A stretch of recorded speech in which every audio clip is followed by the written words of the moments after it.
All right, so Canon has just released firmware version 1.0.9.1 for the Canon R5C.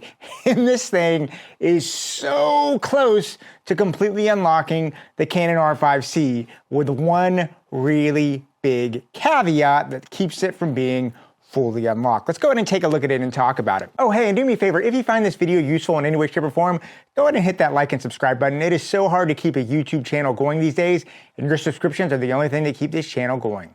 Now, Canon has just released the firmware update for 1.0.9.1 for the Canon R5C, and this is a big update that unlocks a ton of things that I think most of us who use the Canon R5C have really been wanting to see for a long time. I really want to talk about that because if you're a Canon R5C user, if you're on the fence about getting a Canon R5C, these firmware updates may be enough to either get you excited or maybe convince you that this is a camera now to jump in. But there's still one major thing they've left out, and we're going to talk about that in just a second.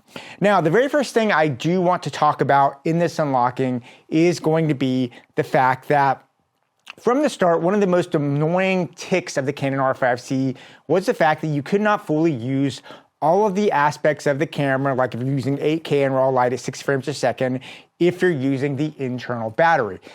Meaning you basically always have to have an external power source to unlock all of the recording features here on the Canon R5C. Well, most of you know the Canon R5C's battery has always been its Achilles heel, but when the new R5 Mark II came out, with its new LPE6P batteries, a lot of us were really hoping that we could finally access all of the native features here in the R5C without having to use an external power source. Well, relax. Now you can rejoice.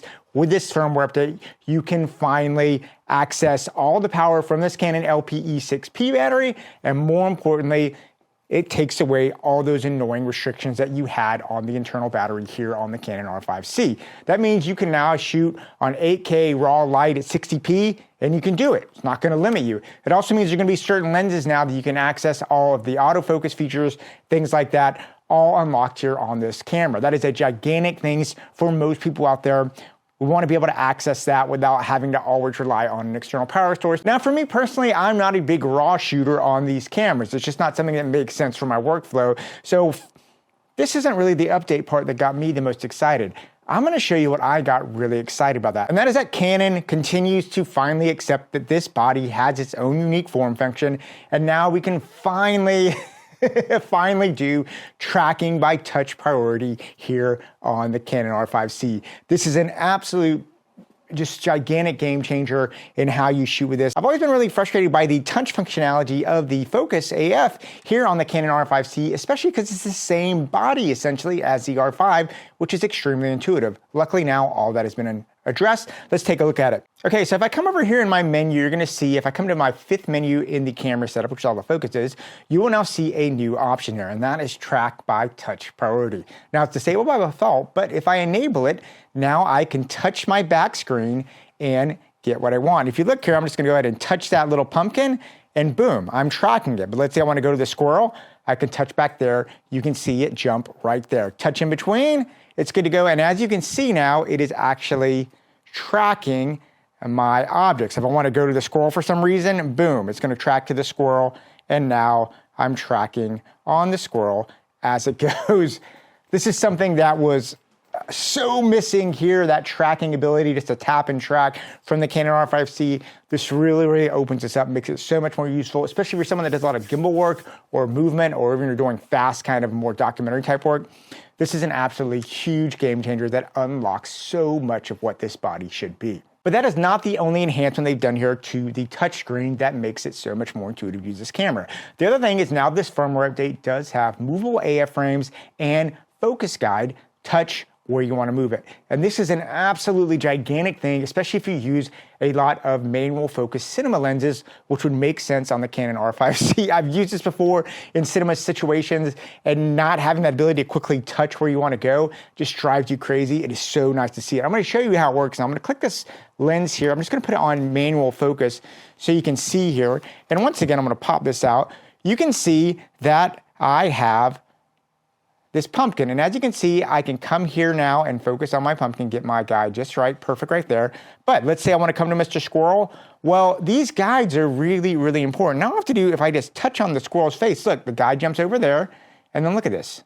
I can easily jump back over there. If I have a manual lens, I want to come back here to the pumpkin, boom, I can pop right over, just touch it. I don't have to worry about it. It just makes things so much better.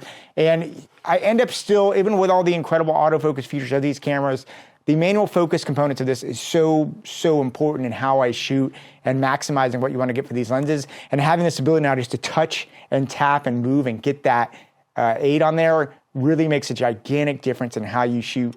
Absolute game changer in unlocking this camera. Now, in addition to these things, there are a couple of other things that really unlock, and I'm just gonna go over them real quick. The first one is, it's kind of a minor thing, but it's kind of nice. If you're someone that likes to use a teleconverter on your camera, now you can easily see that it's marked. And what I'm gonna basically do is I'll come over here, you'll see I can come down to the teleconverter. I've got it off, but now if, let's say I wanna do a 2x teleconverter and just really punch in, well, now when I do it, if I hit that, you will now see it is clearly marked as 2 up.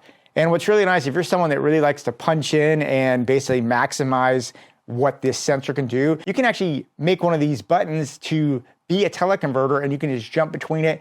It's really nice having that display on the camera. Wish it'd been there at the beginning, but now that it's there, I'm very happy about it. There are two other really big things of note here as well. And the first one is if you're someone that likes to punch out to external displays, now you can do a full screen display with none of the information out there. That's gonna be for clients or you have someone pulling focus, something like that. And the other thing is this thing has a motion vector for digital IS. And I'm gonna go ahead and show you what that looks on. If I come over here to digital IS and cut this on, now you're gonna see there's this motion vector for digital IS. If I enable it, it'll basically come on in and start that. Now, I'll be honest, I haven't used this very much. It's there. I think I'll be testing this out to see how it is, but it is always nice having that ability. I would be always wary about any kind of digital IS because it does introduce some weird wobble that can screw up a shot. So just use this with ease, but it is nice knowing that there is one more level of IS capabilities built into this camera. Now there's also some other little things like USB naming is different and lens compatibility of RF lenses and some minor fixes.